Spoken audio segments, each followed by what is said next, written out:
Hello friends. तो आज हम लोग बात करेंगे the transfer of property act 1882 के कुछ वन लीनियर क्वेश्चंस के बारे में, जो कि आपको एग्ज़ाम में बहुत ज़्यादा मदद करने वाले हैं। तो चलिए देखते हैं। तो सबसे पहले है कि संपत्ति अंतरण अधिनियम 1882 लागू कब हुआ था। तो ये लागू हुआ था 1 जुलाई 1882 को।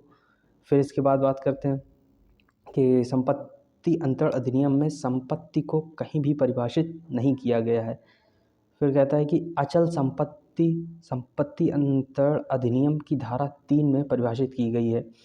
फिर कहता है कि स्थावर संपत्ति के अंतर्गत खड़ा काष्ठ, खड़ी इमारती लकड़ी, उगती फसलें तथा उगती घास नहीं आती हैं।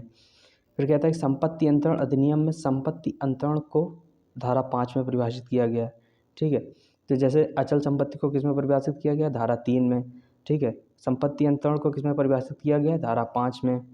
तो प्रत्येक संपत्ति अंतरण कौन कर सकता है, तो प्रत्येक वह व्यक्ति जो संविदा करने के लिए सक्षम है, वह व्यक्ति संपत्ति को अंतरण कर सकता है। किसी दस्तावेज का सत्यापन करने के लिए कम से कम 2 साक्षियों की ज़रूरत पड़ती है। संपत्ति अंतरण अधिनियम की धारा 9 के अंतर्गत मौखिक अंतरण को मान्यता दी गई है। मौखिक रूप से भी अंतरण किया जा सकता है, ये सेक्शन 9 में बताया गया है। संपत्ति अंतरण अधिनियम की धारा 6 में यह बताया गया है कि किन संपत्तियों का अंतरण नहीं किया जा सकता। ठीक है। संपत्ति अंतरण अधिनियम की धारा 13 में बताया गया है कि अजन्मे व्यक्तियों को संपत्ति का अंतरण करने का प्रावधान बताया गया है। ठीक है, कि क्या अजन्मे व्यक्तियों को संपत्ति का अंतरण किया जा सकता है। ऐसे व्यक्ति जिनका जन्म ही नहीं हुआ है, क्या उनको भी संपत्ति अंतरण किया जा सकता है। तो कहते हैं कि अजन्मे व्यक्ति के जन्म से पहले उसकी संपत्ति का अंतरण किसी अन्य व्यक्ति को न्यास के रूप में किया जाता है। यानी कि अभी बच्चे का जन्म नहीं हुआ है तो उसकी संपत्ति को किसी दूसरे को अंतरित कर दी जाती है, वो भी एक ट्रस्टी के रूप में। जैसे ही बच्चे का जन्म हो जाएगा वो संपत्ति उस बच्चे के अंतरित हो जाएगी।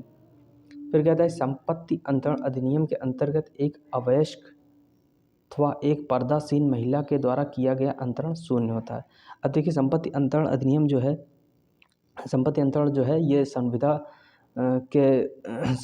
के सक्षम व्यक्ति ही लोग कर सकते हैं। ठीक है। तो अब क्योंकि अवयस्क लोग संविदा कर नहीं सकते, इस वजह से ये लोग संपत्ति अंतरण भी नहीं कर सकते। इस वजह से इनके द्वारा किया गया अंतरण शून्य होगा। संभावना मात्र का अधिकार सेक्शन 6 फर्स्ट में दिया गया है, जिसके आधार पर संपत्ति का अंतरण नहीं किया जा सकता। अगर इसका मतलब ये है कि अगर किसी व्यक्ति को लगता है, ये ऐसी संभावना है कि ये इस संपत्ति का स्वामी है, तो इस आधार पे भी वो संपत्ति का अंतरण नहीं कर सकता। इसके बाद कहता है कि वाद लाने का अधिकार, कहता है कि अगर किसी व्यक्ति को वाद लाने का अधिकार है तो भी वो उस संपत्ति का अंतरण नहीं कर सकता। ये बताया गया है सेक्शन 6 अंगा में। फिर इसके बाद कहता है कि संपत्ति अंतरण अधिनियम की धारा 43 में अपराधिकृत व्यक्ति द्वारा किए गए अंतरण के विषय में प्रावधान बताया गया है। फिर कहता है कि संपत्ति अंतरण अधिनियम की धारा 14 शाश्वतता के विरुद्ध का नियम प्रतिपादन करती है। फिर कहता है संपत्ति अंतरण अधिनियम की धारा 19 निहित हित का प्रावधान करती है।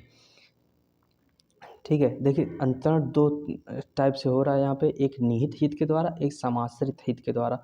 तो निहित हित जो है वो सेक्शन 19 में बताया गया है और समाश्रित हित जो है वो सेक्शन 21 में बताया गया है। ठीक है। तो निहित हित क्या होता है कि निहित हित में जब अंतरण होता है तो वो अंतरण तुरंत प्रभावी हो जाता है।